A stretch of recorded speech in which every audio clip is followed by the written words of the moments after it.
What's up, everyone, and welcome back to the channel. Today, we're diving into the story of one of the most electrifying, enigmatic, and downright powerful running backs the NFL has ever seen, Marshawn Lynch, aka Beast Mode. This isn't just about a player. It's about a cultural phenomenon, a force of nature who changed the game with his sheer will. So, where did it all begin? Let's rewind to Oakland, California. Marshawn grew up in a tough environment, but from a young age, he found his sanctuary on the football field. He was a four-sport star at Oakland Technical High School, excelling in football, basketball, track, and wrestling. But it was on the gridiron where his future was truly forged. He was a powerhouse, a consensus All-American, and one of the most sought-after recruits in the country. Instead of leaving his roots, Marshawn chose to stay home, committing to the University of California, Berkeley. Playing for the Cal Golden Bears, he wasn't just good, he was legendary. In his 3 years there, he became the school's second all-time leading rusher, trailing only Russell White, his signature moment. Driving the injury cart onto the field after a teammate scored a game-winning touchdown in overtime. It was a perfect glimpse of the personality we'd all come to love, unpredictable, loyal, and full of life. In 2007, the NFL came calling. The Buffalo Bills selected Marshawn with the 12th overall pick. His talent was undeniable. He rushed for over 1,000 yards in each of his first 2 seasons, showing flashes of the beast that lay within. But his time in Buffalo was a mixed bag. While he was a fan favorite, the team struggled, and off-field issues led to a change of scenery. And that change was a game changer. In the middle of the 2010 season, Lynch was traded to the Seattle Seahawks.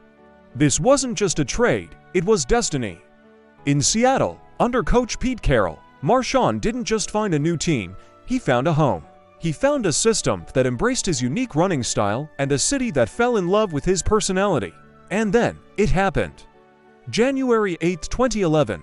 The Seahawks, with a losing record, were hosting the defending champion New Orleans Saints in the NFC wildcard game. No one gave them a chance. Late in the fourth quarter, with Seattle clinging to a small lead, Lynch took a handoff. What followed wasn't just a run, it was an earthquake. He broke one tackle, then another, and another.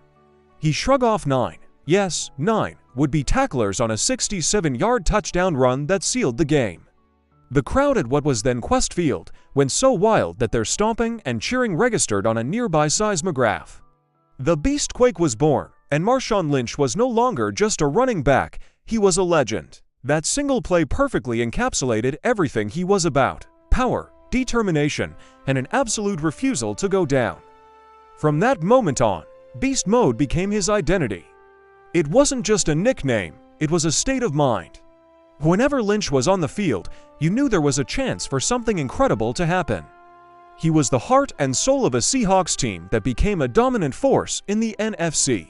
Paired with Russell Wilson and the legendary Legion of Boom defense, Seattle was formidable. Lynch's running style was a thing of beauty in its brutality. He ran with a rare combination of power, balance, and surprising agility. He wasn't just running through defenders, he was running over them. His stiff arms were iconic, sending would-be tacklers flying. Every carry was a battle, and more often than not, Marshawn won. In 2013, the Seahawks reached the pinnacle. They dominated the Denver Broncos in Super Bowl 48 to win their first-ever championship. Lynch was instrumental, scoring a touchdown in the game and being the offensive engine that powered them all season. The image of him showering in Skittles, his favorite candy, since he was a kid, is one of the most memorable from that Super Bowl celebration. The Taste the Rainbow tagline took on a whole new meaning.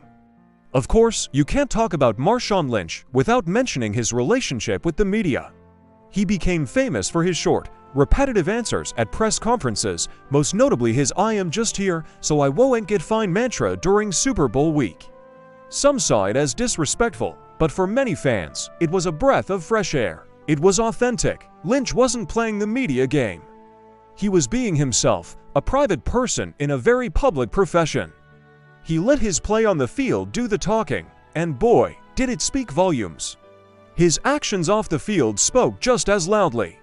He's famously dedicated to his hometown of Oakland. Through his First Family Foundation, he's worked tirelessly to uplift underprivileged youth, providing resources and mentorship. He hosts football camps, gives back to the community, and has always stayed true to his roots. He's a businessman, an investor, and a philanthropist. The man behind the beast mode persona is complex, intelligent, and deeply caring. After a brief retirement, his love for the game and his city brought him back for a stint with the Oakland Raiders, a dream come true for the Oakland native. And then, in a final, poetic chapter, he returned to a banged-up Seahawks team at the end of the 2019 season, providing a much-needed spark and one last run with the team he helped define. Marshawn Lynch's legacy is so much more than stats and Super Bowls. He was an iconoclast, a player who did things his own way and inspired millions. He showed that you can be successful without conforming to everyone's expectations. He was unapologetically himself, and that's why fans gravitated towards him. He was real. The term beast mode has transcended football. It's now part of our everyday language, a phrase we use when we need to dig deep, push through adversity, and unleash our own inner strength. That's the lasting impact of Marshawn Lynch. He didn't just run through defenses. He ran straight into the heart of pop culture and left a permanent mark. He reminded us all that sometimes you just have to lower your shoulder and refuse to be brought down. So what's your favorite beast mode moment? Was it the beast quake, a punishing stiff arm? Let me know down in the comments. Thanks for watching, and if you enjoyed this look back at a true legend, make sure to hit that like button and subscribe for more stories from the world of sports. We'll see you in the next one.